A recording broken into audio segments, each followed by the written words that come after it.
teve mais dificuldade, né? Aí a gente tentava sanar as dúvidas deles via questões.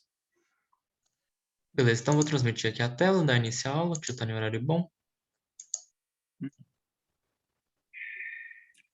Vazio assim mesmo ao longo dessa semana, eu tô achando 19 participantes. Pois é, também tô achando pouco. Normalmente bate pelo menos 25, né? Vamos ver. Já são 8h55, esperar demais também. Ô, gente, eu peço vocês uma desculpa nessa lista, porque eu coloquei duas questões número 9. Eu não percebi na hora que eu tava enumerando. No mais, é isso aí. Aos que fizeram, vocês acharam a lista tranquila, difícil, fácil?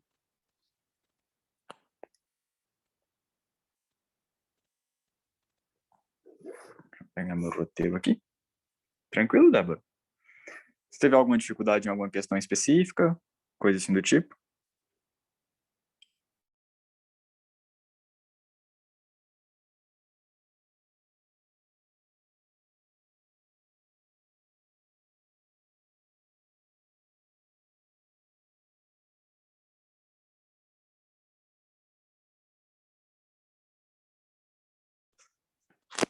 Então, tranquilo.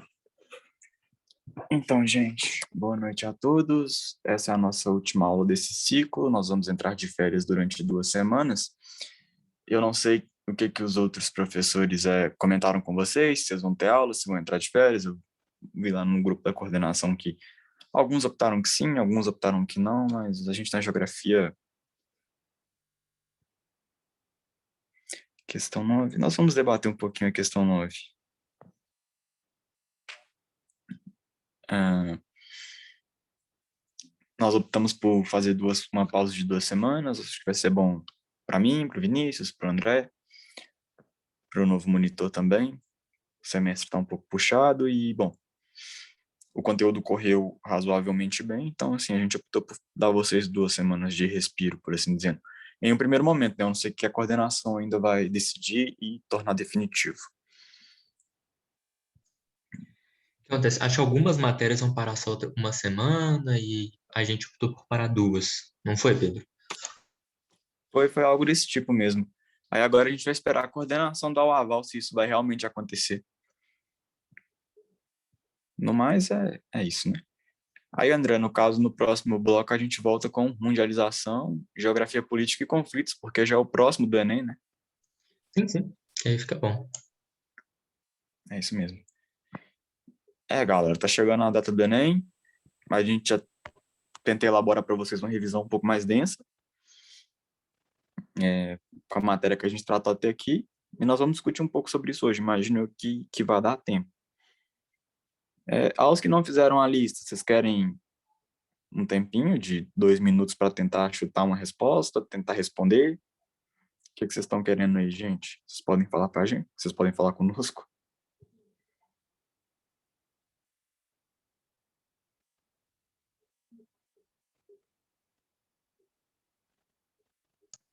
Beleza, então. Então, foca primeiro em fazer essas questões um e 2 e a gente vai por partes, que aí vocês perguntam se vocês tiveram dúvida em alguma coisa nessa, e a gente vai indo assim, até chegar nas que quem já fez também já teve dúvida e por aí vai. Essa aula vai ser mais uma oficina do que uma aula em si, por isso que os monitores também estão participando para ajudar a gente, e a gente faz essa revisão todo mundo junto.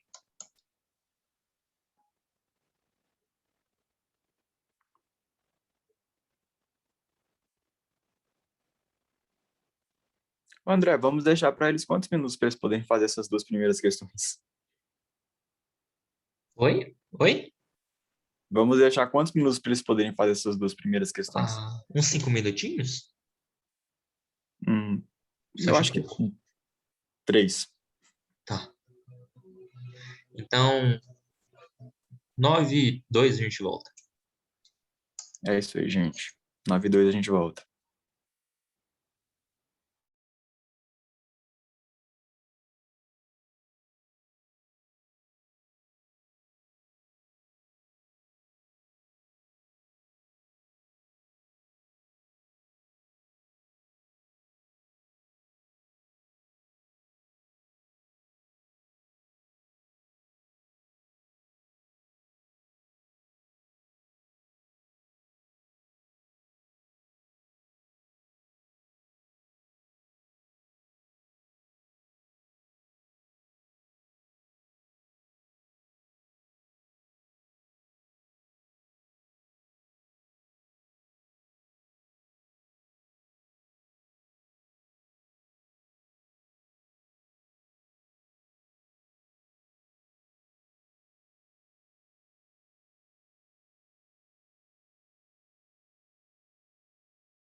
E aí, gente, conseguiram fazer tranquilo?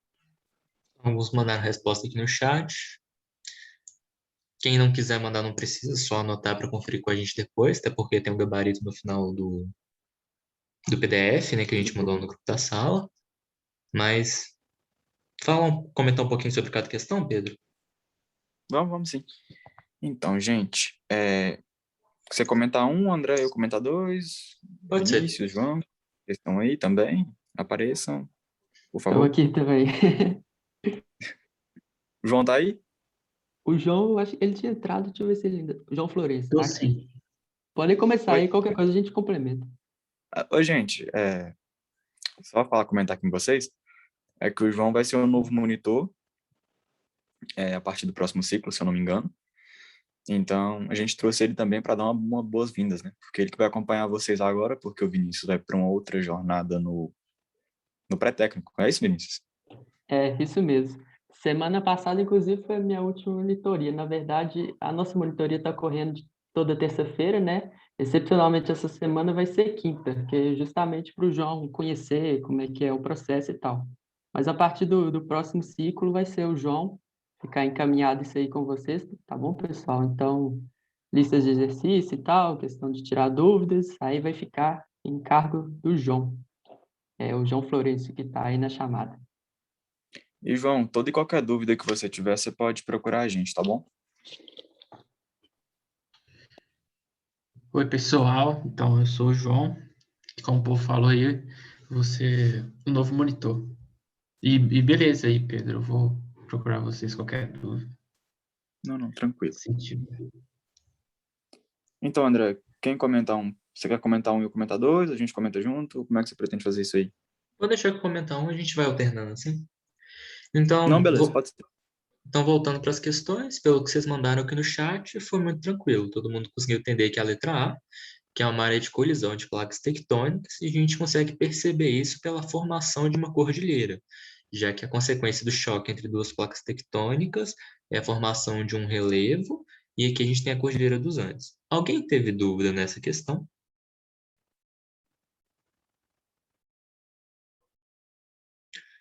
Beleza, então. Então vamos passar aqui para 2, que acho que é onde alguém já teve dúvida aí.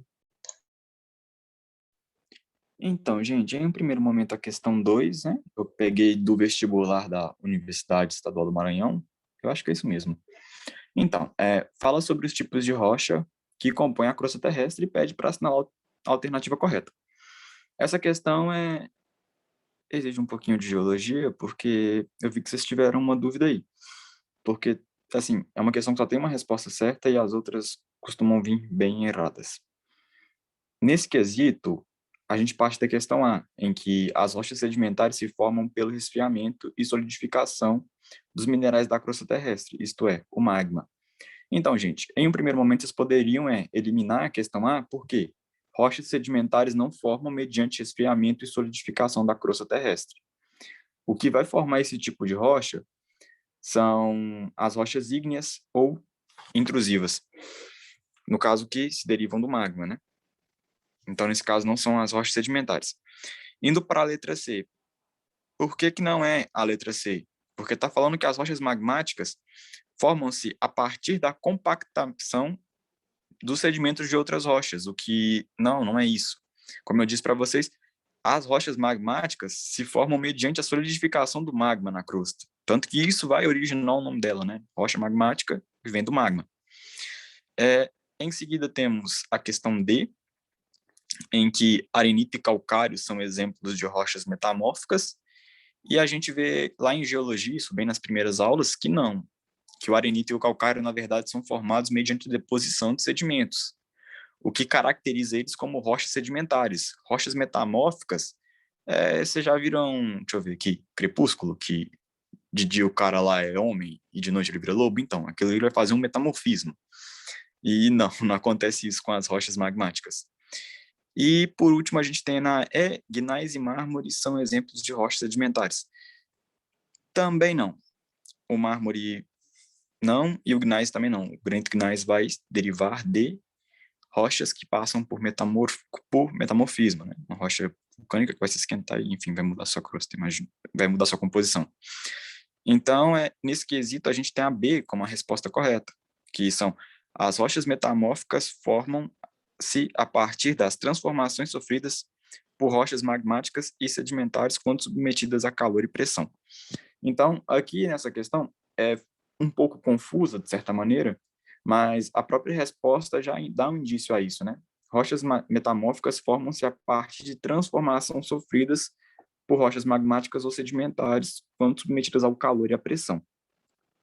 Então, vocês tentem sempre assimilar isso. Rochas metamórficas são aquelas que passam por alguma mudança. Só se lembrar do Crepúsculo. De dia você é homem, de noite você é lobo, lobisomem. E também tem no Harry Potter, né? Acho que é o Lupin. É o Lupin, o Sirius Black, o cara tipo de dia é humano, de noite vira cachorro. Enfim, eles na classe da geologia seriam rochas metamórficas. Tranquilo, gente?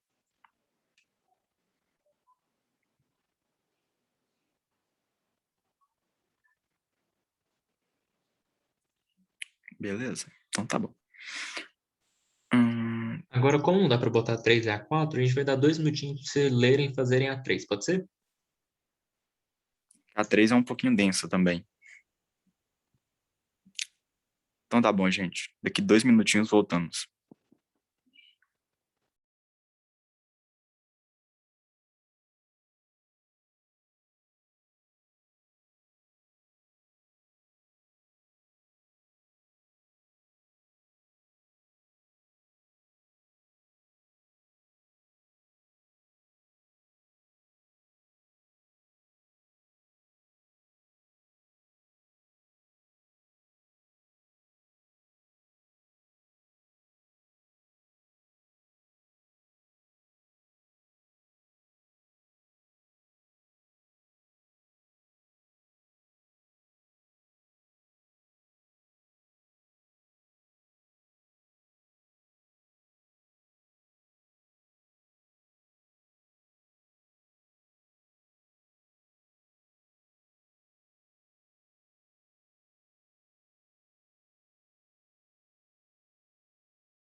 Voltando aqui, eu posso fazer essa, Pedro?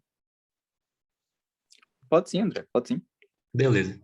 Então, falando dessa questão específica, essa é uma questão típica, sim, em Enem, onde ela traz um texto introdutório para contextualizar um problema, e em seguida pede para você relacionar, né, os conhecimentos geográficos com com o problema está sendo apresentado. Então, vamos ler o texto aqui. Uma cratera, ou seja, um buraco feito por uma erosão, no bairro Cidade Jardim, Uberlândia, preocupa os moradores da região. O problema é causado por uma erosão que ameaça algumas estruturas das casas da rua Jasmim e é agravado pela proximidade do córrego Óleo, ou seja, um curso d'água, um rio.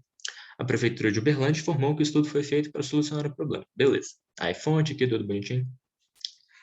A causa provável, ou seja, que está mais próxima de ser a causa do problema ambiental apresentado, conforme as informações disponíveis na reportagem, e essa parte que é muito importante, porque nas respostas a gente vai ter coisas que causam erosão, mas que não se enquadram no contexto e na situação que foi criada por esse problema, né, por esse texto aqui em cima. Então tá, qual está associado à combinação entre? Letra A ocupação de encostas e saturação do solo. O que é ocupação de encosta? Um terreno irregular, íngreme, onde a pessoa constrói uma casa lá sem licitação, não era para estar ali. e saturação do solo. O que é saturação do solo? É quando o solo fica encharcado, ele tem mais água do que ele pode armazenar, então normalmente gera empoçamento, enfim. Isso acontece aqui em cima? Não. A gente não tem uma descrição de região de encosta, a gente não tem saturação do solo, que normalmente ocorre pela proximidade de cursos d'água ou pelo excesso de água, mas essa parte de encostas aqui não é citada no texto. Então, a gente já pode riscar a letra A. Aí aqui a gente vem para o intemperismo superficial e intensidade das chuvas.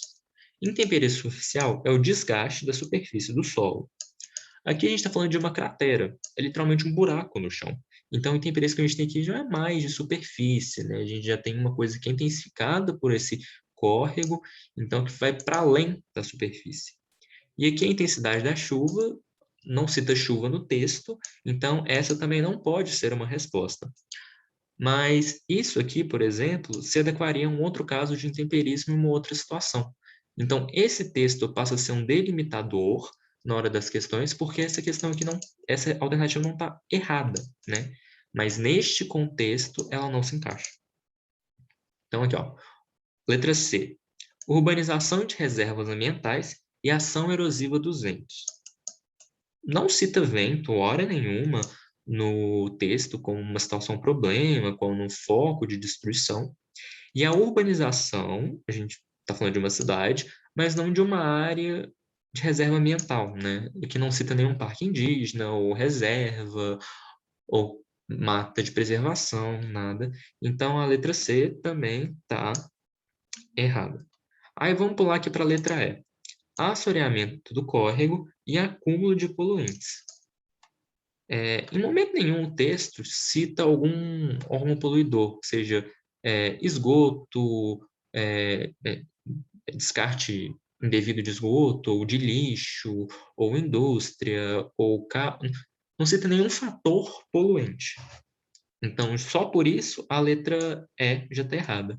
E assoreamento do córrego, apesar de citar o curso d'água próximo, ele fala de um outro problema que a gente tem, que é o assoreamento do rio, que é quando tem um acúmulo de sedimentos no leito do rio, atrapalhando seu curso. Mais uma vez, isso não é limitado pelo texto, né? Então, todas as alternativas aqui, elas trazem um problema que às vezes tem uma relação com erosão, com expansão de área urbana, mas que não estão completamente adequados para a situação problema que esse texto se refere, que esse texto cria. Então, a gente tem como resposta certa a letra D, que é a remoção da cobertura vegetal, pela própria questão da cidade, né, expansão da cidade, e erosão fluvial causada pelo córrego próximo, que vai, então, aumentar essa cratera.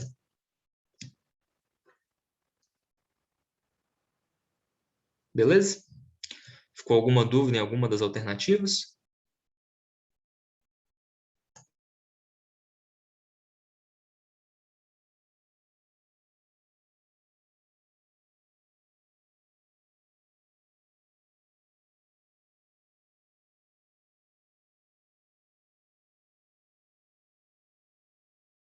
Parece que a Duda ficou em dúvida. Ela respondeu que não. Não, professor, tô tranquilo. Eu entendi, sim. Muito Foi não, não ficou nenhuma dúvida. Entendi agora.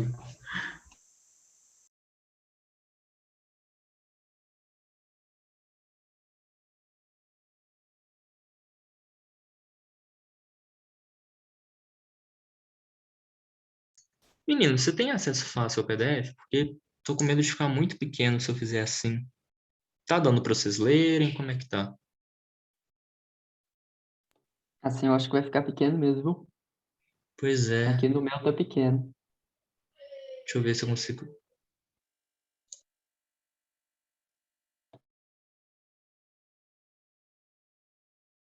A gente pode deixar um tempinho na imagem aí e depois abaixa para as alternativas, se for o caso.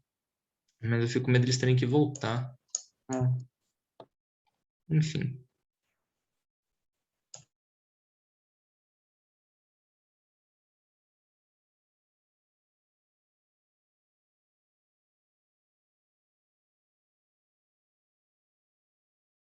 Coloca a última alternativa no chat, professor. Talvez resolva. Uma ótima ideia. Obrigado, você me salvou, de verdade.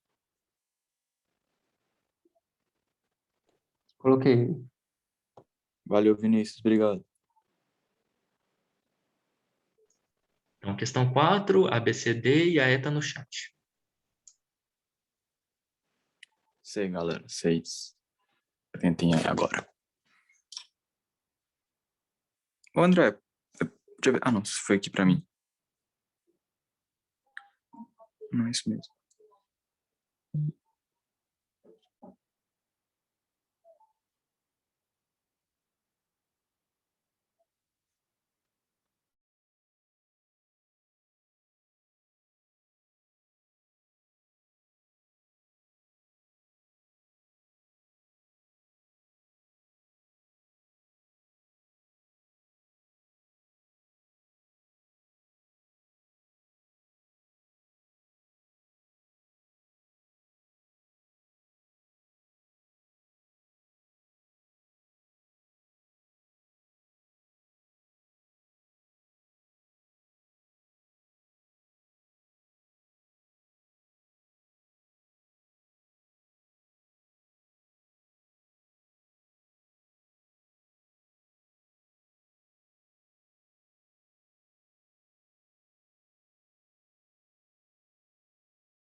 Gente, vocês estão aí? Vocês passaram 2 minutinhos, posso comentar a questão já? Então tá bom, gente, vamos lá. Então, Raquel, pedogênese é o processo de formação dos solos. É o que vai acarretar a formação do solo. Mas vamos lá que eu vou explicar para vocês. Vamos devagarzinho. Então, gente, essa questão é do Enem de 2011. Tudo bem que mudou algumas coisinhas de lá para cá, né? Quase 10 anos. Então, vamos lá. A questão 4 vai falar o seguinte. O gráfico relaciona as diversas variáveis ao processo de formação dos solos. A interpretação dos dados mostra que a água é um dos importantes fatores de pedogênese. Então, a gente aqui já tem duas informações, né? A água e a pedogênese. Então, o que é pedogênese? Pedogênese é o processo de formação dos solos. A gente viu lá em pedologia que os solos se formam mediante a alteração do material de origem, mediante a alteração da rocha. E essa alteração se dá pelo intemperismo, que ocorre em intemperismo químico, como a gente viu em geomorfologia. Então, na verdade, a água vai começar a incomodar a rocha e vai começar a mudar a composição da rocha, fazendo com que a rocha vá se dissolvendo, e na medida que vai entrando mais água na rocha, mais intemperismo vai acontecendo e vai acelerando cada vez mais o processo de pedogênese, o que leva à formação dos solos. Tranquilo até aqui? Tranquilo até aqui, galera? Então, beleza. Então, vamos lá. Aí aqui a questão dá para a gente uma tabela, um gráfico, eu não sei bem o que é isso, mostrando a alteração do solo e os biomas. O que é interessante nessa questão? Ela é uma questão que soma climatologia com biogeografia e pedologia, mostrando que tudo na geografia está interligado. E daí vai falar, né? A interpretação dos dados mostra que a água é um dos importantes fatores de pedogênese, pois nas áreas, aí vai entregar, né? De clima temperado, ocorre alta pluviosidade e grande profundidade dos solos. Então, gente, vamos lá. O primeiro ponto. Vocês estão vendo no gráfico, acima, biomas de climas temperados? Vocês conseguem ver só um pouquinho na savana. E vocês percebem que na savana não está tão profundo. E na zona de podolização, tundra steppe, também é clima temperado. Então vocês percebem que não tem alteração no gráfico, né? Os biomas do clima temperado, a savana, o deserto, o semideserto, as estepes, que são mais frias. Então, gente, chove na savana? Chove muito em locais de clima frio? Não chove, então a gente não tem alta pluviosidade. Logo, a gente não vai ter uma grande profundidade dos solos. Então, não pode ser a questão A. Vocês conseguiram compreender por que não é a questão A?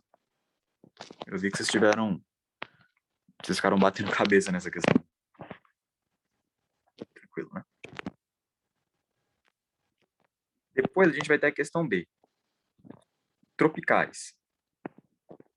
Ocorre a menor pluviosidade, o que se relaciona com a menor profundidade de rochas inalteradas.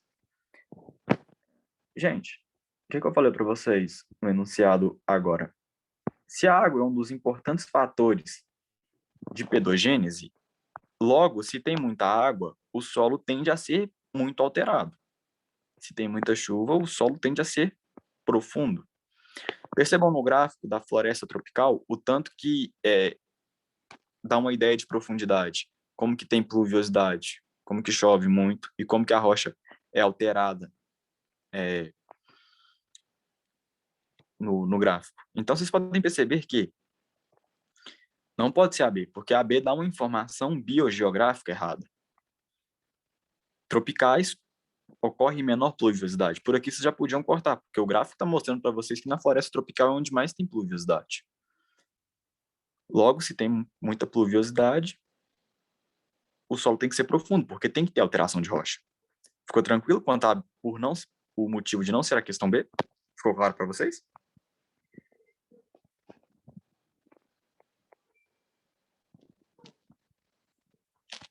Então, beleza. Vamos para a questão C agora. Tem como... tá. De latitudes em torno de 30 graus, ocorrem as maiores profundidades do solo, visto que há uma maior umidade. Gente, se eu falar para vocês, aonde é a linha zero? Quais são os dois paralelos? Qual é o paralelo zero da Terra? Onde que divide norte e sul? Vocês sabem me dizer? Sim, Carol, é o Equador. Qual é o clima do Equador? Vocês sabem me dizer? O Equador que entrou em evidência nos últimos anos? O que vocês pensam que é o Equador? Nosso vizinho da América do Sul. Sim. O clima no Equador é um clima equatorial. Então, o próprio nome do Equador já diz, né? Clima equatorial. Então, no Equador, é latitude zero. Não tem como o Equador ser latitude 30. Latitudes 30 vão ser zonas de tundra, taiga, são as altas latitudes, né? São as regiões mais próximas aos polos, por assim dizer. Então, aqui a cartografia já explica direitinho para a gente, né? A ideia de paralelo e meridiano já explica bem as duas. A gente está lá no meridiano zero. O meridiano zero está no Equador, então não tem como. Latitude 30 são zonas frias, por assim dizer. A segunda parte da questão está correta. Ocorrem as maiores profundidades de solo, visto que tem uma maior umidade, como vocês podem ver no gráfico. Porém, não é uma latitude 30, é latitude zero. São as menores latitudes vão ter maior profundidade de solos, mais chuva, por assim dizer. Conseguiram captar, gente, porque não é a letra C? Pedro, posso só te corrigir um negócio rapidão? Pode sim, André. Tranquilo. Na verdade, ele botou aqui latitude 30, porque a latitude 30 é uma latitude onde normalmente ocorrem os desertos. Então, é justamente se referindo a essa zona aqui de deserto e semideserto. Não necessariamente é uma latitude de temperaturas frias, mas sim nessa latitude a gente tem a volta de ventos, a gente estudou isso um pouco em climatologia, que vai gerar essas zonas extremamente secas, que vão ser os desertos do mundo. Então, o deserto do Saara está em latitude 30, deserto do Atacama está em latitude 30 sul. Então, é na altitude daqueles paralelos que a gente marcou, que é o Trópico de Câncer e o Trópico de Capricórnio. Não, tranquilo, André. Obrigado. Tá vendo, gente? Por isso que é bom dar aula de dois. Um corrige o outro às vezes. Eu fiquei com as florestas na cabeça, as florestas geladas na cabeça, pela latitude 30. Fiquei, meu Deus, desculpem. Então, gente, vamos para a questão D. Tropicais. A profundidade do solo é menor, o que evidencia menor intemperismo químico da água sobre as rochas. Se a gente está falando de clima tropical e no própria tabela mostra que o clima tropical é um clima de alta pluviosidade, não tem como. Porque se é um clima tropical, ele tem muita água, né? Logo, tem-se muito intemperismo. Logo, o solo tem de ser maior. Então, vocês conseguiram compreender também por que não é a letra D? Se a gente está falando clima tropical, a gente tem mais água. Então, não tem como. Agora vamos para a letra E.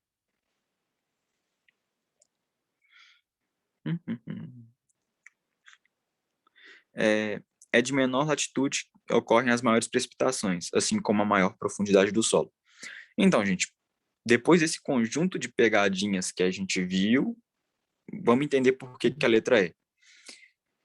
Como eu falei para vocês, as menores latitudes próximo da linha do Equador tem mais chuva, são as florestas equatoriais, né? As florestas, não, tropicais não, tropical Atlântica.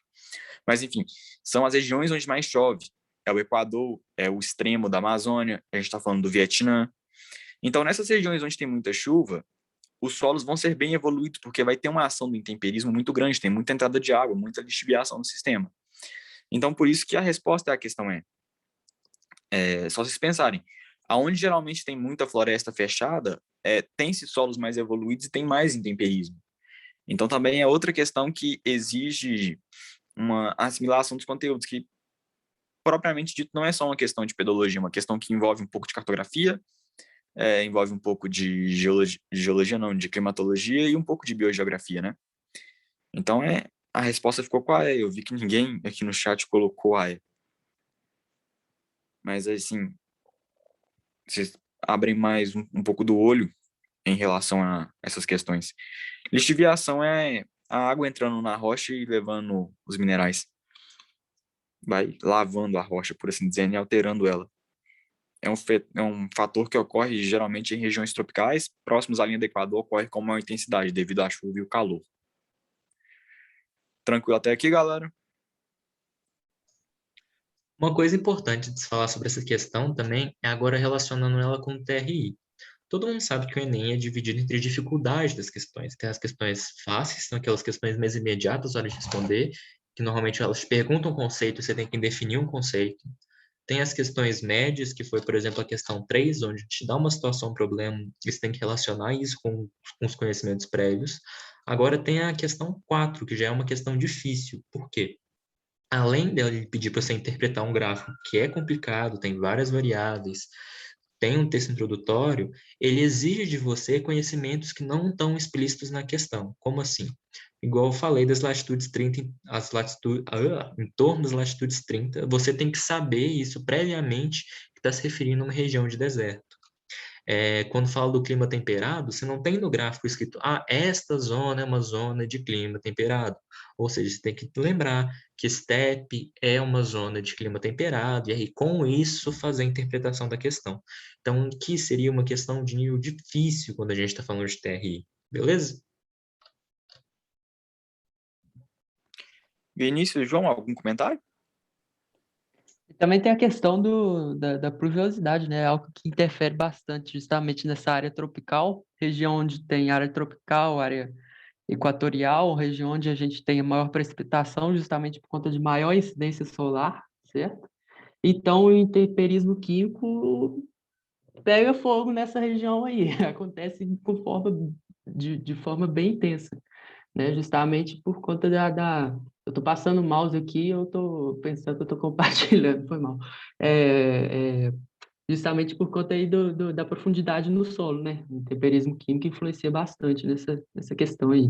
Por isso a letra E.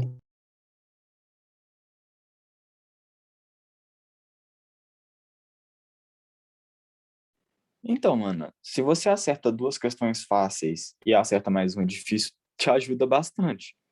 Tudo bem que a TRI tem algumas injustiças com ela, mas assim, se você acertar duas questões fáceis e uma difícil, sua nota tende a subir muito. Então acaba que ela também é um pouco importante nesse quebra-cabeças do emaranhado que é a nota do Enem. Questão 5.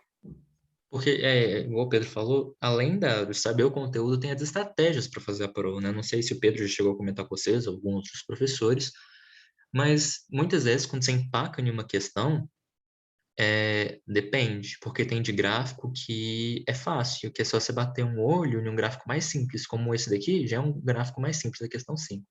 Agora, esse gráfico aqui, que tem informações tanto para cima quanto para baixo, três linhas para você avaliar, com duas colunas, é um gráfico mais complicado. Então, você leu a questão de gráfico, não entendeu bulhufas, achou difícil, marca ela, continua fazendo o resto da prova, e quando você terminar, você volta. Se você tiver tempo, você tenta de novo, se não, você chuta. Por quê? Porque provavelmente vai ser uma questão mais difícil que você errar, tipo assim, não vai te penalizar tanto quanto deixar de fazer uma questão fácil que você acertaria, entendeu? Tem que ler a questão primeiro. Só uma dica para vocês é que geralmente uma questão difícil, talvez você possa encontrar a resposta dela em outro lugar da prova. Às vezes você bate o olho ali, nossa, essa questão tá muito difícil. Mas às vezes vai ter um mapa bem simples sobre latitudes e longitudes que talvez te ajude a responder ela mais lá para baixo. Então é isso que o André falou.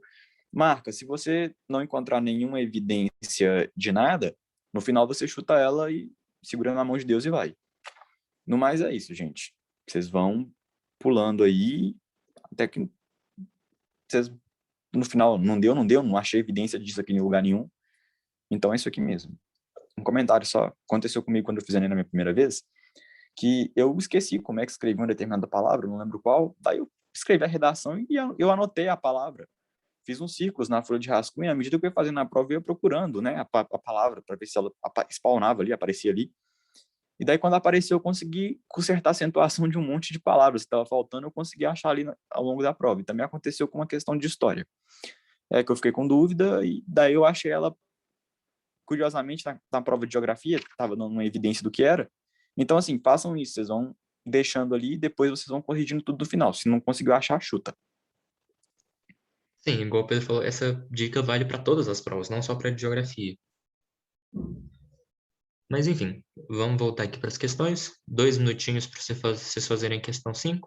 Algum dos monitores querem explicar essa questão depois? Pode deixar que eu explicar. Beleza.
Ô, André, Pedro, eu me perdi no tempo aqui, eu esqueci de contar.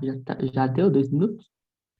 Pode já começar. Já deu tempo dos meninos fazerem. É, foi mal. Até porque nós atingimos um bom índice aqui. Essa aqui a gente estava conversando agora, né, sobre questão fácil, difícil. Essa aqui seria relativamente uma questão mais fácil. Justamente por conta da própria interpretação do gráfico, a gente vê que no eixo vertical, né, a gente tem as temperaturas e no horizontal as diferenciações do centro, comércio, uma cidade mais rural, uma cidade mais afastada no centro. E justamente para emissão de poluentes, asfalto, todo o concreto da região da região central, né, ele tem essa concentração de mais calor. Não sei se vocês já tiveram experiência.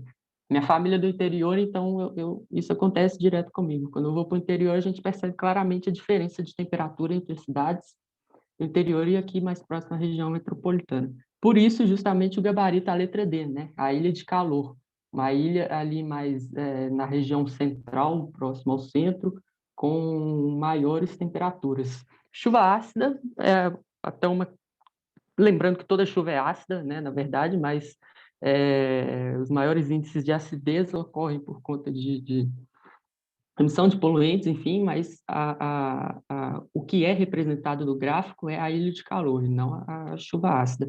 Efeito estufa é um fenômeno mais, né, em escala global, né? E aí não está representado uma escala bem menor, certo? Ilha de frescor, né? Na verdade, é o contrário, ilha de calor. E a inversão térmica é justamente como se fosse um impedimento da circulação normal da atmosfera, né? E pela, pelas temperaturas mais frias permanecerem em uma certa região e as temperaturas mais quentes em outra, e impedindo a circulação. Mas, na verdade, é a interpretação do gráfico mesmo, né? Que a gente marca a letra D, certo? Acho que vocês conseguiram entender essa certo. Todo mundo foi na D, praticamente.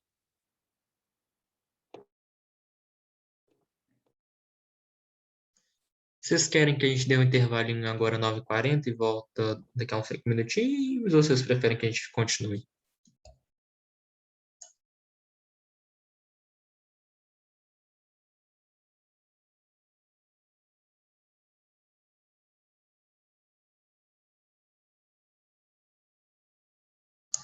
Eu amo que toda vez eu faço essa pergunta só para causar no chat, porque vocês nunca entram no consenso, mas parece que a galera quer um intervalo. Vai direto, para acabar logo, tá frio. Pedro, você que é coordenador, você que decide, vai. Ó, galera, Vai eu vou lá, pela... Pedro. Vocês ficam empurrando as bombas pra mim, gente, que isso. Eu vou pela maioria. São... O negócio é que a gente tem mais 15 questões ainda pra fazer, né? Complicado. Pois é, mais um motivo para ir rápido. Vai direto. Gente, galera, com vocês. Pode seguir direto? Vocês podem comer, beber água enquanto a gente vai respondendo aqui. Então, beleza, vamos seguir direto. João, tá aí? João?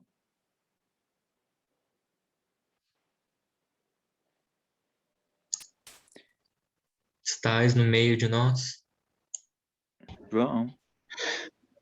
Pode começar, pode seguir, gente. Você responde às 6? Respondo, eu não cheguei a ler, não, mas eu posso responder. Quanto tempo? Os meninos têm... Dá mais 2 minutinhos, 9h44, a gente vem com a correção. Isso, 2 minutinhos.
Então, como já teve muitas respostas no chat, já vou começar.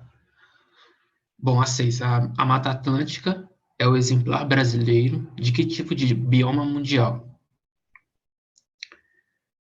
Então, se a gente conhece um pouco da Mata Atlântica, a gente já pode retirar 3 aí, né? Savana, campo e tundra, já exclui.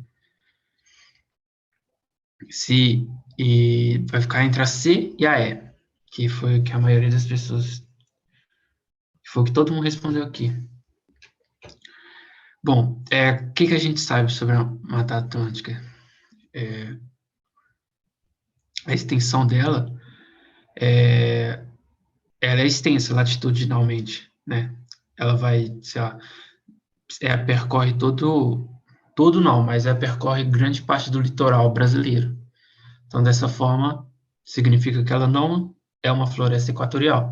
Para ser uma floresta equatorial, tem que estar lá perto da linha do Equador e se manter lá. Então, a resposta é floresta tropical.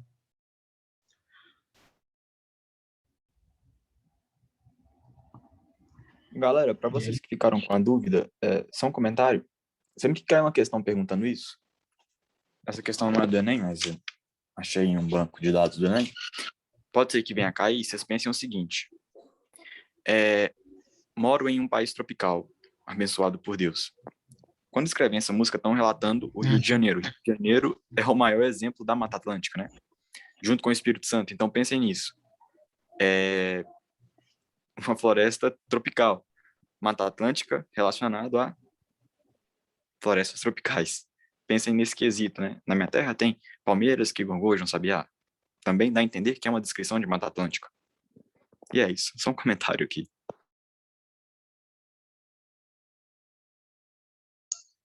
Agora aqui para a questão 7 também, 2 minutinhos, 9h48 a gente volta.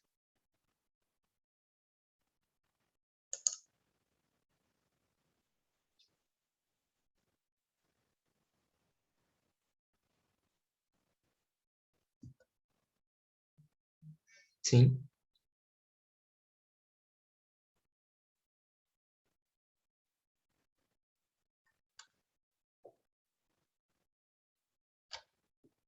Era a letra E mesmo.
Posso corrigir essa aí? À vontade. Deu 48 aqui, né? Gabarito letra C, né? A grande maioria foi na letra C, justamente. Savana, vocês lembram, sabe de quem? Madagascar.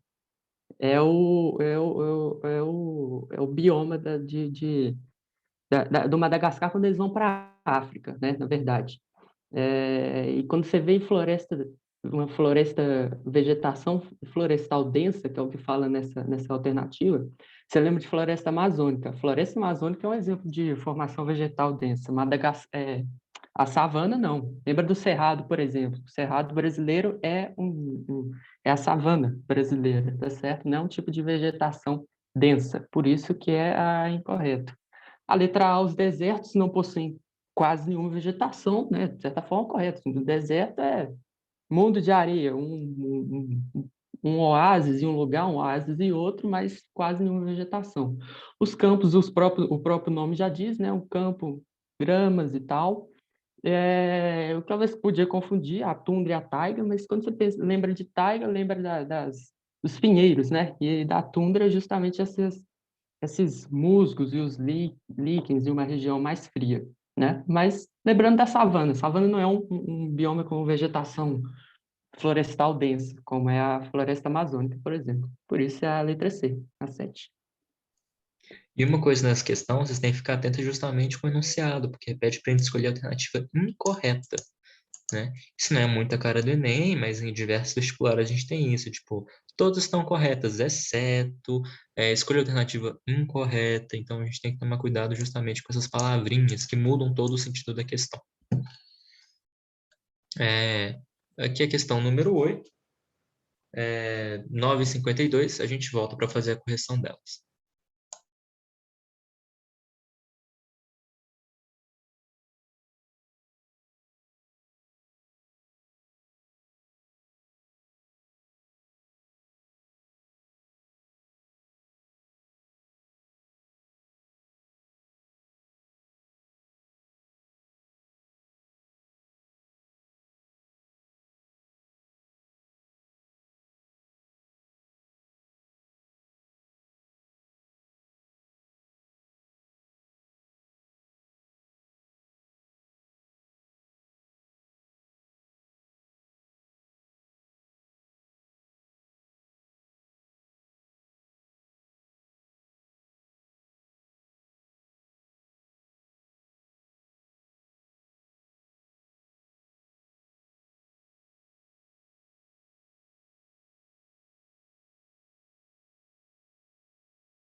Posso corrigir essa, gente?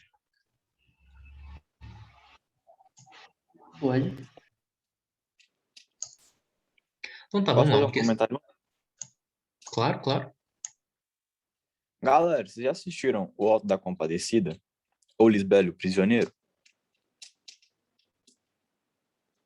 Então tá bom. Fica de recomendação para vocês. Ai, eu adoro Assistam de novo. Lisbela e o Prisioneiro, muito bom. Enfim. É clássico, é clássico. Pode fazer a correção, André. Depois eu faço comentários sobre as respostas dos meninos. Beleza.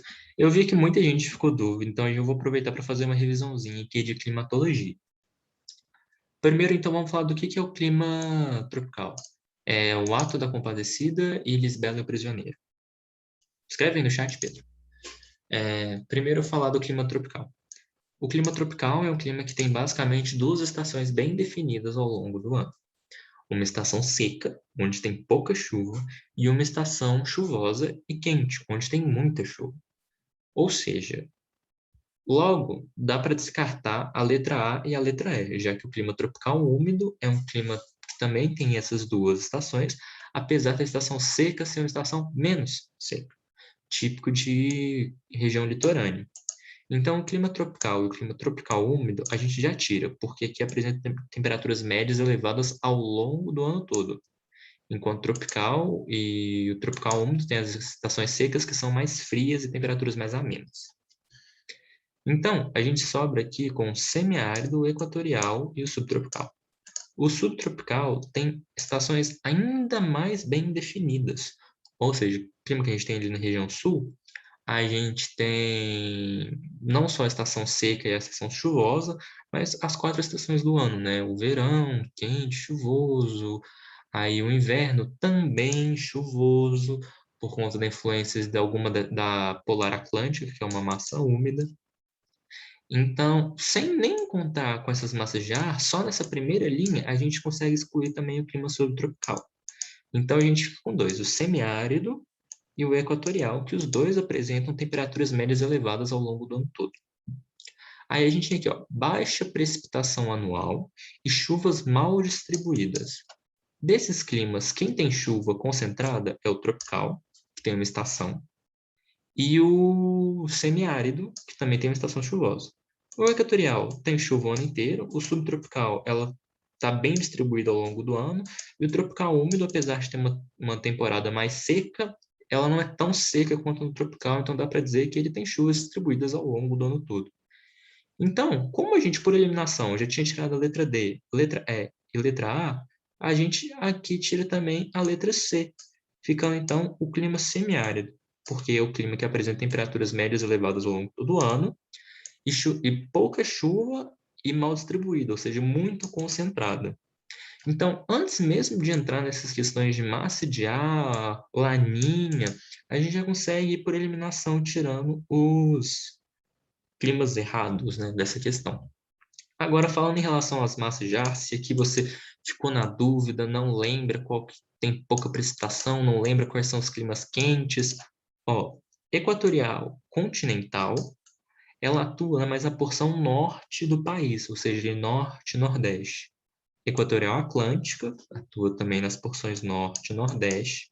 Tropical Atlântico, aí já começa a descer um pouco aqui para o sudeste, mas também atua no nordeste. E a Polar Atlântica acaba atuando no país inteiro, né? Então, quando a gente vai pensar na territorialidade desses climas, o que recebe a ação dessas 4 massas de ar é só o semiárido. E aí, falando de fenômeno Laninha e El Niño, o semiárido está sempre sofrendo com isso, ou seja, pelo excesso de chuvas no Laninha ou a intensificação da seca no El Niño. Beleza? Deu para entender do porquê que é o semiárido? E ficou alguma dúvida?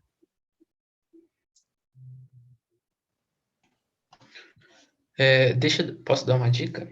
Claro, claro. Como o Pedro falou dos 2 filmes, Alto da Compadecida e Lisbela Prisioneiro, também tem aquela música Súplica Cearense, que é do Luiz Gonzaga, né? E também tem um monte de gente regravou ela. Ela fala sobre uma pessoa, um homem, que mora num lugar que não chove, aí ele reza pedindo por chuva. Aí essa chuva, quando vem, ela destrói tudo, porque ela vem muito forte. E isso já é um exemplo da baixa precipitação anual e chuva mal distribuída. Porque quando ela vem muito, entendeu? Vem de uma vez e vem muito. Acaba destruindo, causando muito.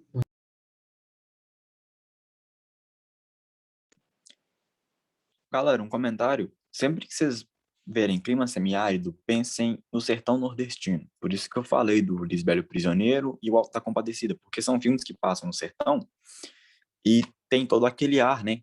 De que não chove, quando chove, chove muito.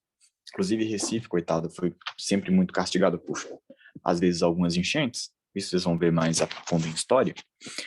Mas, assim, sempre que vocês tiver alguma questão que fala de clima semiárido, pensem no extremo nordestino, porque geralmente o clima semiárido é isso. Ou então, pense no Alto da Compadecida, Lisbelo Prisioneiro, Luiz Gonzaga, com as roupas de cangaceiro, que usam justamente por conta disso, é muito espinho, né? Visto que a vegetação precisa disso. Mas, enfim, pensem sempre no sertão nordestino, sempre que vocês ouvirem clima semiárido, pensem sertão nordestino. Se a gente está falando do Nordeste, duas coisas acontecem. Geralmente, ou se tem secas muito prolongadas, ou então vai chover muito forte e vai causar impactos. Essa é a dica que eu dou para vocês nessa questão. Sempre que vocês verem essas palavras, ainda mais no Enem, vocês já assimilem com isso para poder ficar mais fácil de vocês compreenderem tudo. Amanda, você que perguntou do clima equatorial, assim, se a gente fosse categórico, parte do clima equatorial vai sofrer um pouco pela própria proximidade dele com o semiárido. Mas, no geral, a gente não relaciona o clima equatorial com o laninha. Beleza?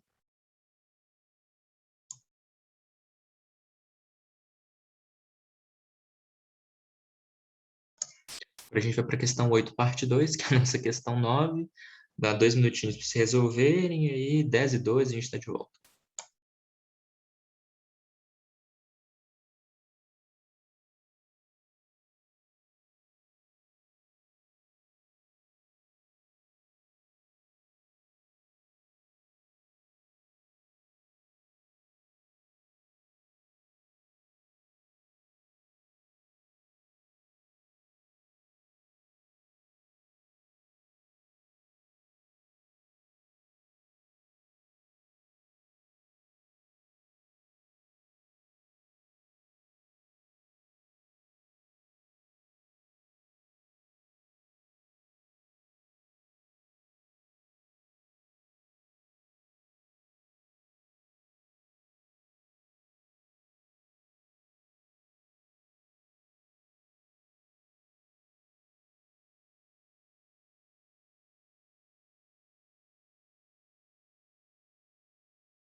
Podemos corrigir?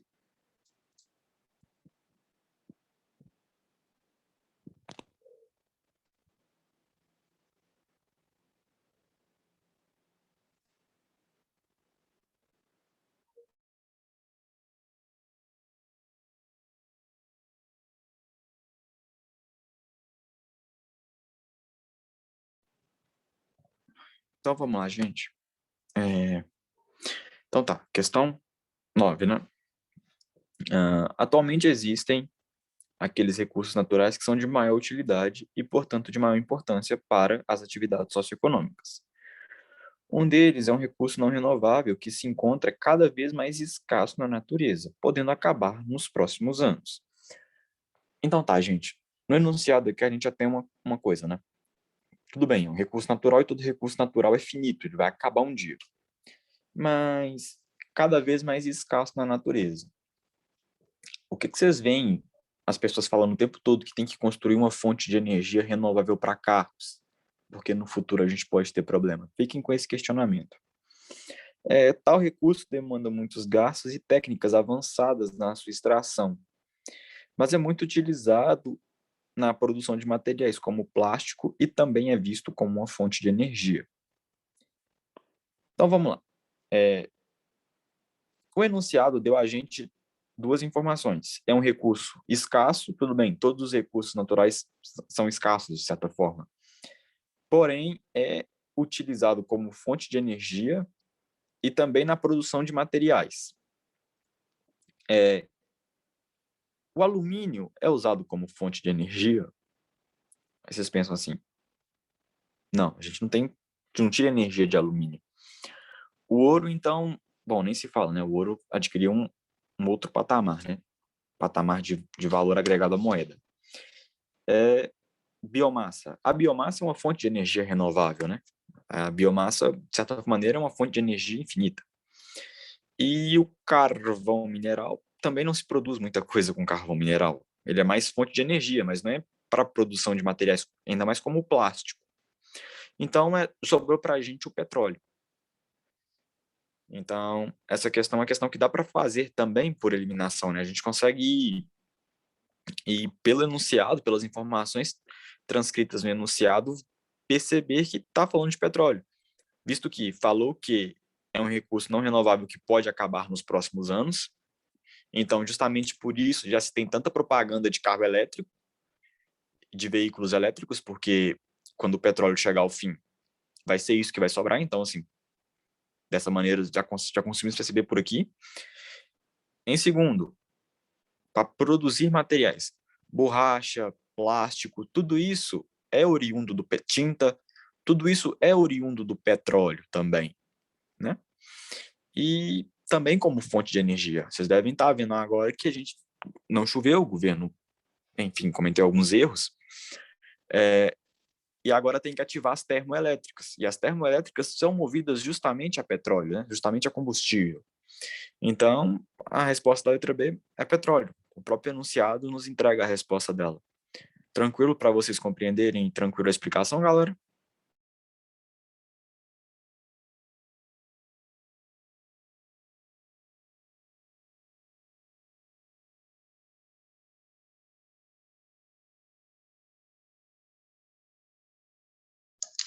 Então, vamos para 10, 2 minutinhos, 10 e 7, estamos de volta para corrigir.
Vamos corrigir então? Eu corrijo essa, pode ser?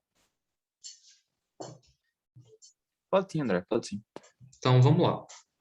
Mais uma vez, essa questão típica do Enem, né, que é um texto introdutório para contextualizar uma situação, em seguida uma problematização ou uma pergunta sobre o texto apresentado. A soma do tempo gasto por todos os navios de carga na espera para atracar no Porto de Santos, principal porto do país, lá no estado de São Paulo, é igual a 11 anos. Isso contando somente o intervalo de janeiro a outubro de 2011. O problema não foi registrado somente nesse ano. Desde 2006, a perda de tempo supera uma década. O que isso quer dizer? Tem vários várias docas para os navios atracarem, e tem fila de espera para atracar nessas docas, e o tempo de espera de todos os navios que estão na fila ultrapassa o tempo de uma década. Mas, enfim, um texto da Folha de São Paulo. A situação descrita gera consequências em cadeias, ou seja, diversas reações em função desse problema, tanto para a produção quanto para o transporte de mercadorias no Brasil. No que se refere à territorialização da produção no Brasil contemporâneo, ou seja, nos dias de hoje, uma das consequências desse processo é a realocação das exportações para o modal aéreo em função da rapidez. E essa questão a gente tem que expandir um pouco, tem que filosofar um pouquinho na hora de responder, por quê? A principal exportação que a gente tem no Brasil, principalmente do Porto de Santos, são gêneros agrícolas como soja. E exportar soja pelo modal aéreo, ou seja, de avião, é sim rápido, mas é extremamente caro e ineficiente.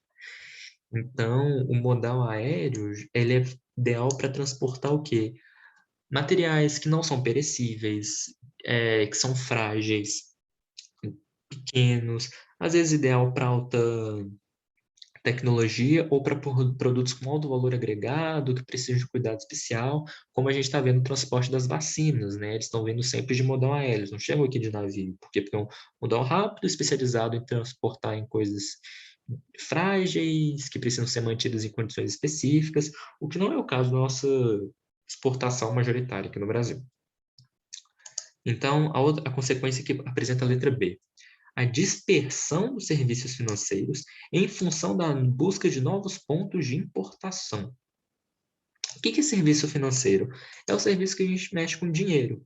Então, serviço bancário, serviço de bolsas, compra e venda de ação, que não tem nada a ver com importação de produtos, né? Esses serviços não necessariamente teriam que mudar sua posição, sua territorialização em função da importação.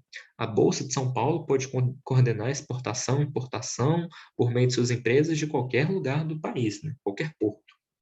Então, também não é letra B. Letra D: priorização do comércio com países vizinhos em função da existência de fronteira terrestre. Isso aqui poderia ser uma consequência se o Brasil tivesse conexão e infraestrutura para escoar essa produção para os outros países, e se esses outros países comprassem. Os nossos principais parceiros comerciais são Europa, China e Estados Unidos, que nenhum deles são nossos vizinhos. Apesar da gente ter uma troca muito importante com a Argentina, esse atraso nos portos não seria o suficiente para priorizar esse tipo de comércio, porque a gente não tem um modal terrestre, seja ele ferroviário ou rodoviário, eficiente, eficiente ou suficiente para suprir essa questão que o modal de porto, né, marítimo oferece para a gente. A estagnação da indústria de alta tecnologia em função da concentração de investimentos na infraestrutura de circulação. Que investimento, gente? Que investimento? Tem 11 anos de espera justamente pela falta desses investimentos, e então seriam necessários, mas a indústria de alta tecnologia não é responsável por esses investimentos, ela não sofre com isso, porque aqui é um nicho muito específico, que a gente tem pouco no Brasil.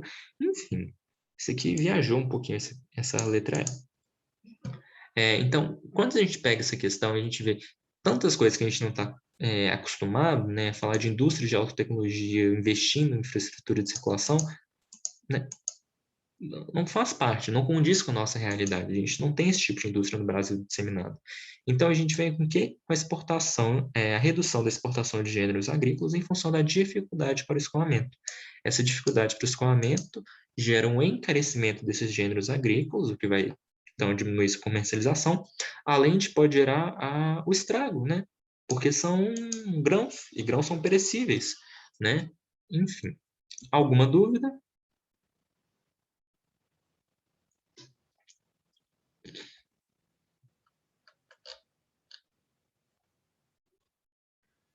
Beleza, então? Questão 11. 2 minutinhos para vocês. 10 e 15 a gente volta. Essa foi difícil porque tem muita coisa que vocês precisavam saber de fora, sabe? Então, questões difíceis não são sempre aquelas que têm gráfico, mas aquelas que exigem o conhecimento de vocês, mais geral, né? Que vocês precisavam saber falar de modal, de qual tipo de indústria que tem no Brasil, questão de território e fronteira, por isso que exige um pouquinho mais. É a letra C.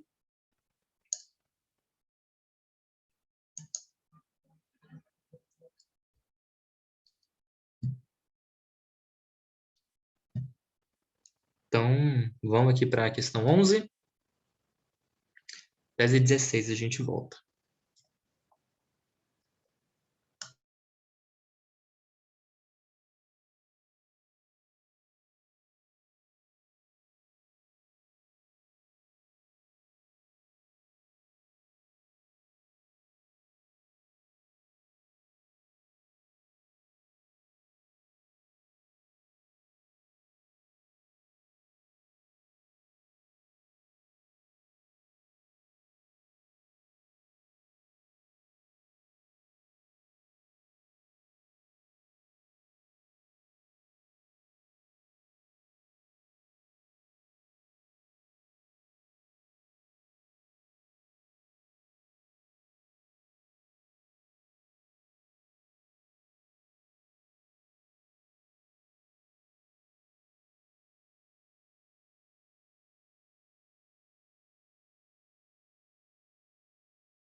Gente, podemos ir para a correção?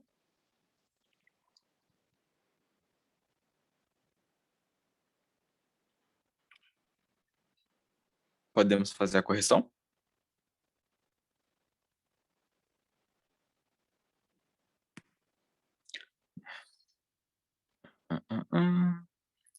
Então vamos lá, né? Podemos. Essa aqui é uma questão que também exige um pouco mais de abstração, essa é do Enem de 2013 e está um pouquinho recente. Então vamos lá. De todas as transformações impostas pelo meio técnico, científico e informacional, a logística de transportes interessa-nos mais de perto a intermodalidade.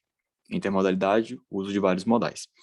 E por uma razão muito simples, o potencial que tal ferramenta logística ostenta permite que haja, de fato, um sistema de transportes condizente com a escala geográfica do Brasil. Então, aqui nesse primeiro momento, você tem que pensar o seguinte: um sistema que consegue interligar todo o território brasileiro. A necessidade de modais de transporte interligados no território brasileiro justifica-se pela.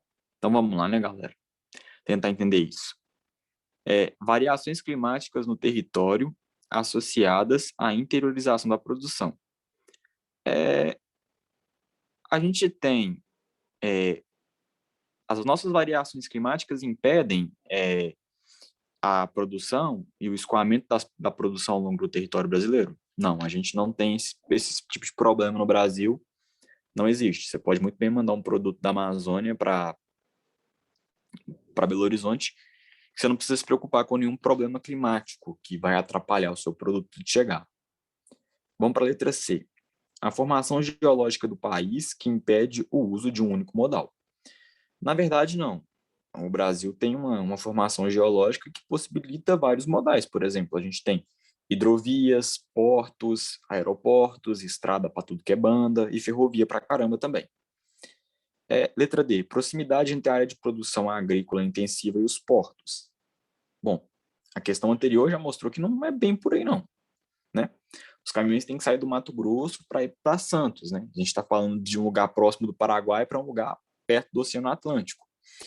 Então, assim, não, nossa produção agrícola não está tão próxima dos portos assim, inclusive está bem distante. Diminuição dos fluxos materiais em detrimento dos fluxos imateriais. Nossa, aqui viajou total. Porque, na verdade, a gente está querendo aumentar o fluxo material, né? A gente está querendo exportar mais. Então, vamos lá. Por que o Brasil precisa de um modal de transporte interligado? O que justifica isso? É justamente a grande distância e a busca pela redução dos custos de transporte. Por isso é a letra B. Eu falei para vocês, né? A nossa produção agrícola, como exemplo, está muito distante dos portos. E transportar isso de caminhão fica muito caro. Encarece muito o preço da soja, por assim dizer, pegando como exemplo, né? Porque você vai somar a variável do caminhão, mais o diesel, mais o pneu. Então, a resposta correta é a letra B. Porque quando se tem grandes distâncias, visto que o capitalismo é um sistema dinâmico que busca reduzir o custo a todo tempo, você vai tentar reduzir a distância justamente para reduzir o custo do transporte. Então, a resposta é a letra B. A gente necessita de um modal que reduz a distância e, consequentemente, buscando a redução dos custos de transporte. Ficou tranquilo para vocês? Conseguiram compreender bem?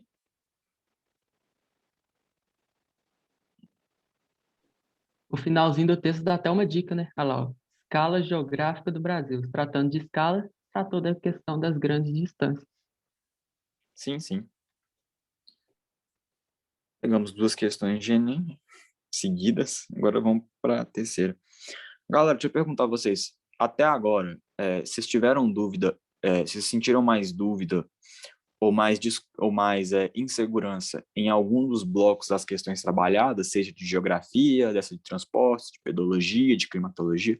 Em algum desses conteúdos vocês se sentiram mais inseguros pensando as questões?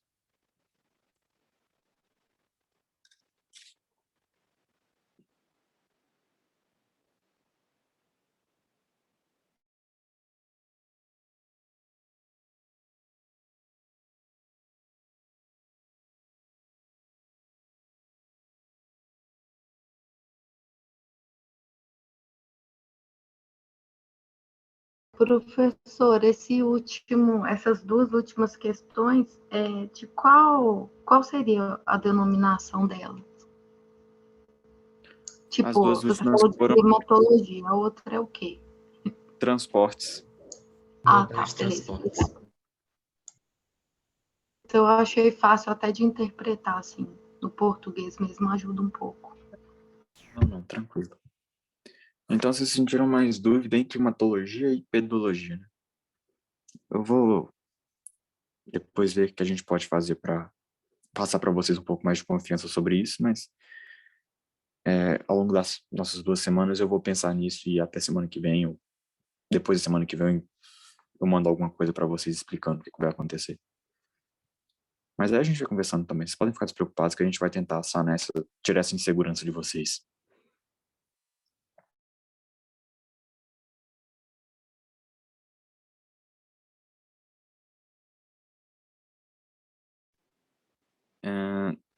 Vocês têm 2 minutos para poder fazer a próxima questão. Do vestibular da Unimontes, uma das melhores universidades que a gente tem no estado. Espero que vocês, se não conheçam, deem uma pesquisada depois, porque eles têm umas linhas de pesquisa bem interessantes. Daqui 2 minutos voltamos.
Podemos ir para a correção?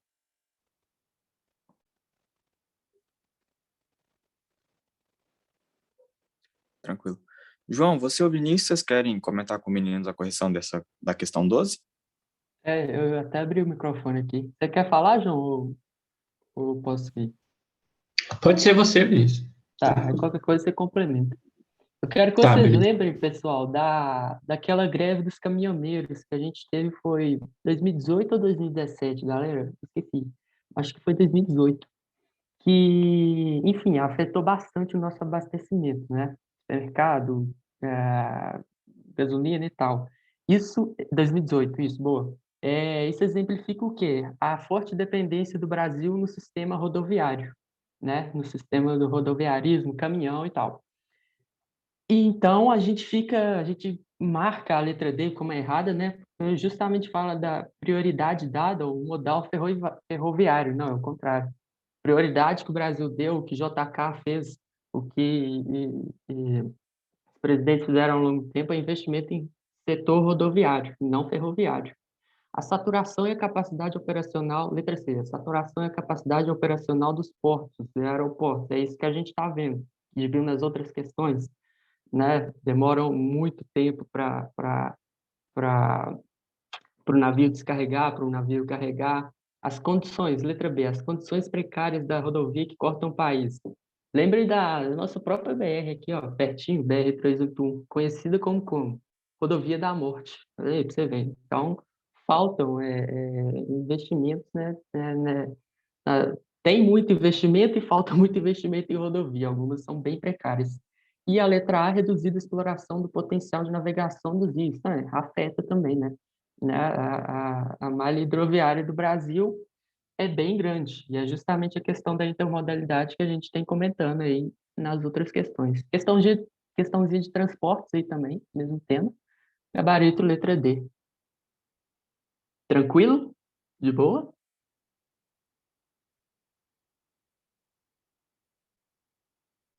Boa, galera. Eu posso fazer a letra A, o número 13. Essa.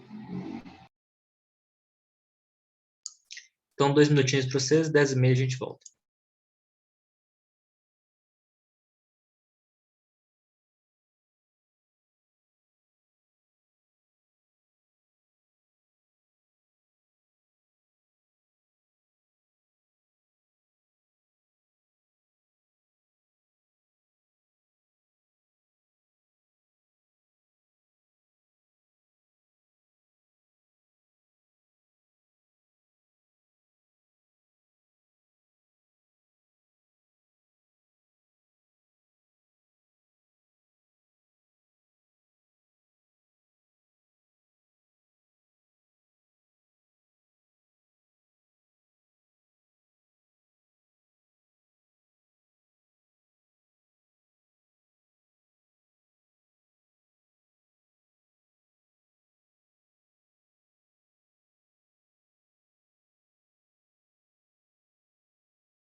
Então, pessoal, questões com textos longos assim, eu sempre gosto de começar lendo primeiro a pergunta. Que eu acho que quando você, depois para você ler o resto da questão, fica mais fácil, você já olha com o olhar de quem vai responder, sabe? Sabendo o que a questão quer de você. Então, vamos fazer assim. Qual a forma de obtenção de energia entre as apresentadas é a mais indicada para ser implantada nesse município de modo a causar o menor impacto ambiental? Beleza, eles querem algum modo de obter energia e causar menor impacto. Vamos ver quais são as características do município. Então, deseja-se instalar uma estação de geração de energia elétrica em um município localizado no interior de um pequeno vale, cercado de altas montanhas de difícil acesso. A cidade é cruzada por um rio que é fonte de água para consumo, irrigação das lavouras, de subsistência e pesca. Na região que possui pequena extensão territorial, a incidência solar é alto o ano todo. A estação em questão irá abastecer apenas o município apresentado. Então, tá. Qual a forma de obtenção de energia entre as apresentadas é a mais indicada para ser implantada nesse município de modo a causar o menor impacto ambiental? A gente já olhou as características, então vamos lá. Bom, termoelétrica, pois é possível utilizar a água do rio no sistema de refrigeração. A gente viu a importância do rio, eles falaram na questão, a importância do rio para a população, que é usado para consumo, irrigar a lavoura e pesca, assim, né? Então, não pode encostar nesse rio, gente, porque vai retirar a água que eles utilizariam, a água para a sobrevivência deles, vai retirar essa água para refrigerar uma termoelétrica, isso é impensável. Não é a melhor coisa a fazer. É eólica, pois a geografia do local é própria para a captação desse tipo de energia. Também não é, porque ela é uma cidade que está em um vale cercado de altas montanhas, então o vento lá é complicado, né? É nuclear. É uma pequena cidade do interior, então já pode passar, né? Fotovoltaica, pois é possível aproveitar a energia solar que chega à superfície do local. Como eles disseram, a incidência solar é alta o ano todo nessa região. Então, a resposta é D. Mas vamos ler a hidrelétrica. Hidrelétrica mexe no rio, então já ignora também, esquece. Não pode mexer no rio porque é a sobrevivência dessas pessoas. E é isso. D.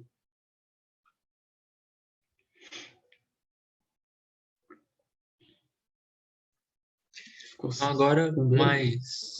alguma Professor, dúvida? eu tenho, eu estava esperando perguntar. Eu respondi a D, só que eu fiquei na dúvida entre termoelétrica e hidrelétrica. Qual a diferença mesmo de uma da outra? Basicamente, a hidroelétrica, como o próprio nome diz, ela é movida a água, né? No caso, a água vai girar a turbina, e essa turbina, mediante alguns processos físicos, vai produzir energia. Enquanto na termoelétrica, é a combustão que vai girar as turbinas que vão produzir energia, por assim dizer. Então, no caso, na termoelétrica, a gente tem a combustão como motor que vai girar as turbinas para produzir energia, enquanto na hidroelétrica é a água que vai girar as turbinas que vai produzir energia. A termoelétrica é usada a biomassa, né? Para queimar a biomassa e com a combustão vai girar as turbinas. É isso. Aí, por causa do calor, eles usariam a água do rio para refrigerar. Entendi Hidrelétrica agora. é usada no Brasil, como Furnas. O que você falou? Entendeu? Eu falei que entendi, obrigada. Ah, beleza, então.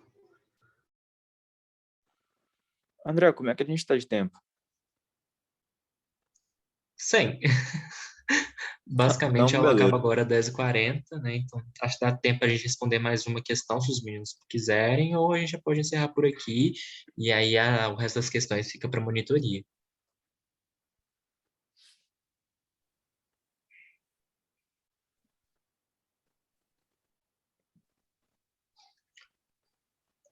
Então tá. Então, vou dar mais 2 minutinhos para vocês fazerem a 14, e daqui a pouco a gente volta com a correção dela.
Vamos para a correção, então. Eu posso fazer essa correção, mas eu vou pedir para os meninos só me ajudarem aqui. O que é Rio de Planalto, gente? Eu não tô lembrando. André, eu vou te contar que essa questão fritou eu todo também, mas na verdade são rios que rios É rio perenes são com rios desnível, contínuos. não é? Tipo, Sim, sim. Rio de Planalto. Planalto é desnível. E o perene é o que não seca, né? Em determinadas épocas do ano. Isso, não. Beleza, Isso então. mesmo. Então vamos ler aqui cada questão e ir explicando cada alternativa para vocês. Alternativa número 1, né? Considerando que os rios de maior porte, ou seja, os rios grandes, só é encontrado regime temporário, ou seja, que na estação seca ele some no sertão nordestino, onde o clima é semiárido. No restante do país, os grandes rios são perenes, ou seja, eles são permanentes, eles não secam, tem sempre água correndo por eles.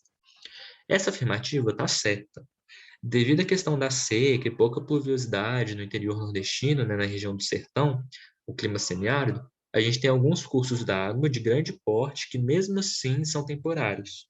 Ou seja, no tempo de seca ele some. Aí a gente vai para o número 2. Predominam os rios de planalto, ou seja, os rios com grandes quedas d'água, com desnível, né? Em áreas de elevado índice pluviométrico, a existência de muitos desníveis no relevo e o grande volume de água possibilitam a produção de hidrelétrica. Ou seja, a 2... Gente, vocês são nervosos no chat, calma, respira. A 2 está correta, porque é justamente esse grande desnível que gera a possibilidade de a gente construir uma hidrelétrica eficiente, porque quanto maior a queda que a gente tem, maior a produção de energia, então a gente precisa desse relevo acidentado, com esses rios com alto índice pluviométrico, ou seja, bastante água para a gente ter uma produção de energia. Galera, Agora, pode falar, André, Pedro. posso... seguinte, vocês conhecem Chapada dos Veadeiros? Um parque natural muito famoso? E Itaipu Nacional?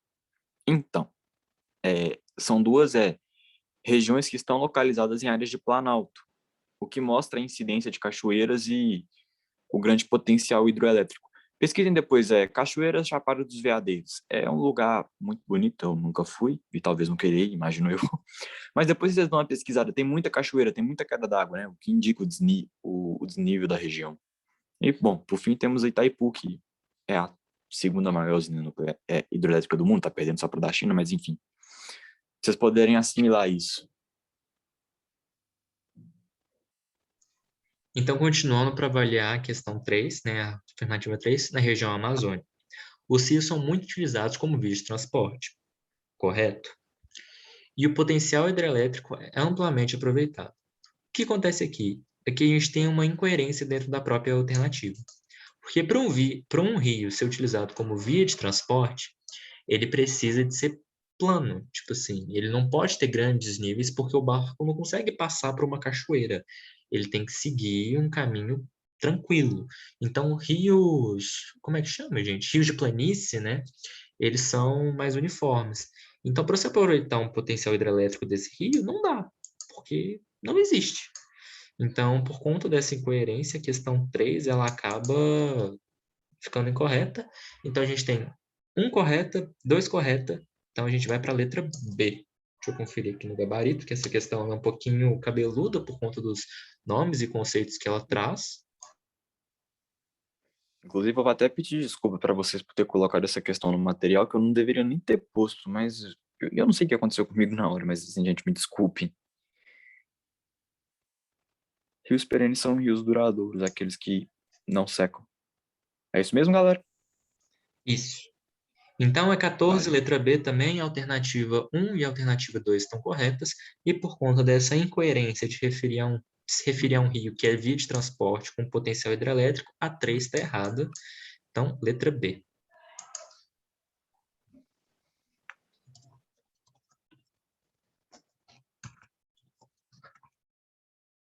Oh, Jesus.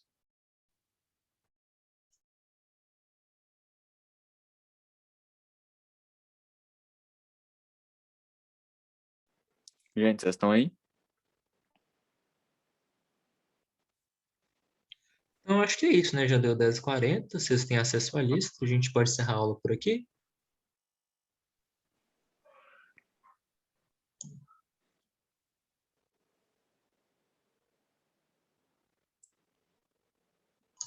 Aí eu já roubei o intervalo de vocês, estender até 10h50 não dá, não. Coordenação xingar a gente. Não vão ter probleminha com eles lá. Mas joga para a última questão, André. Põe na 20. Eu separei 20 questões, meu Deus. Na última, mas lá de baixo. Essa? Não, tem mais um. Não, essa aqui é a 20. Galera, isso, essa mesmo. Vocês querem fazer a última questão? Vocês querem a última questão? Então vamos fazer a última que vai mais rapidinha e vai contrastar com o tema que eu vi que vocês gostaram, né? Então, vocês têm 1 minuto para responder a 20 e aí a gente faz o comentário.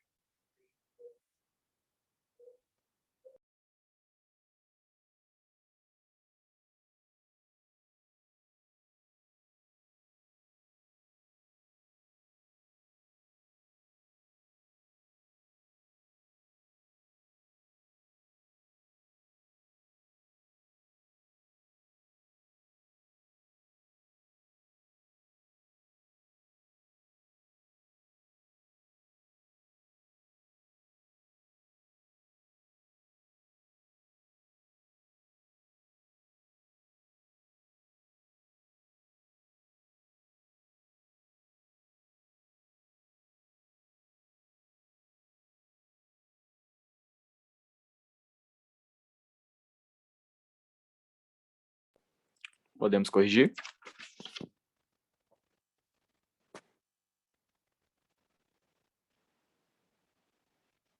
Então vamos lá, né, gente?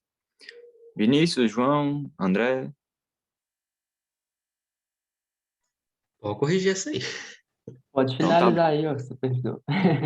Então, o período comumente denominado Anos Dourados marcou uma etapa recente da história brasileira, associada ao desenvolvimentismo, abertura de rodovias, expansão de rede elétrica, implantação da indústria automobilística, descentralização do capital, isso é, o capital passou para as empresas privadas e saiu da mão do Estado, e a atmosfera cultural marcada pelo surgimento da Bossa Nova. A que governo tal período está associado? Então vamos lá. Eurico Gaspar Dutra. Não, não é isso. Ele é um general do governo militar. No governo militar, a gente teve uma concentração de capital e essas estruturas já estavam, de certa maneira, prontas. Jânio Quadros, o nosso ilustre varre vassourinha. Não, gente, não foi Jânio que fez isso. Vargas. O Vargas, por mais que traz algumas contribuições importantes, o Vargas só vai abrir o caminho, né? Então não vai ser a letra C. O Vargas não é o cara que vai descentralizar o capital. O Vargas é o cara que vai manter o capital com ele. Ele é um nacionalista, um integralista. João Goulart. Bom, João Goulart teve alguns problemas, né? Então, João Goulart foi impeachmentado. Então, sobra para a gente o nosso ilustre mineiro, aluno de onde vocês também estudam, o FMG, construiu a casa de baile, não pesquisem a foto aérea de cima, o nosso ilustre Juscelino Kubitschek. Anos Dourados, construção de Brasília, indústria automobilística, descentralização de capital, tudo isso é associado ao governo Kubitschek. Então, os 50 anos em 5 que o Vinícius menciona, foi muito importante para o Brasil naquele ano, porém a gente ainda continuou com a política automobilística, o que trouxe para a gente problemas de logística, como a gente debateu nas questões anteriores. Então, é isso, galera. Encerramos, as outras questões vocês podem fazer. Tem um formulário. Eu respondi um trem no chat, mas agora eu tô achando, acho que eu errei. Então, se alguém quiser me corrigir, sinta-se à vontade, porque eu fiz confusão com o nome do presidente, tá, gente? Desculpa. Eu também acho que fiz, Eurico Gaspar Dutra. Eu jurava que o Dutra era do governo militar, gente, eu não sei. Pois é, foi isso que eu falei, só agora eu tô tipo, gente, eu acho que não foi. Mas, foi, enfim. Não. Ele foi de 46 a 51. Isso. Ele foi um dos presidentes que teve, tipo, um plano de melhorar o Brasil, um plano de desenvolvimentista, assim, que tipo, era uma sigla. Não lembro qual era a sigla. Mas ele foi... Mas então tá, gente. No mais é isso. Valeu pela presença. Vou estar postando a aula até amanhã. Obrigado Se a eu não postar, vocês me todos. cobrem. Gente, só uma coisa. Eu vou pedir para vocês desculpa também, que eu tô tendo alguns problemas. Eu não consegui repostar ainda um pedaço que ficou faltando da aula de população, mas em breve eu vou dar conta disso.